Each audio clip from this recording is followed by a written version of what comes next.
हिंदपुर में एमएलए नानगमोरी बालकृष्णा के मद्दाहों ने वजीर का ओहदा देने के मुतालबे के साथ एहतजाज किया।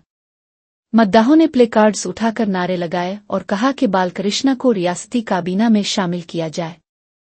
जब बालकृष्णा का काफिला वहां से गुजरा तो मद्दाहों ने बैनर्स दिखाते हुए नारे लगाए, we want minister Balakrishna. Balakrishna ने मुस्कुराते हुए हाथ हिलाया और अपनी गाड़ी आगे बढ़ा दी। इस एहतजाज के दौरान रास्ते पर कुछ देर के लिए हलचल मच गई।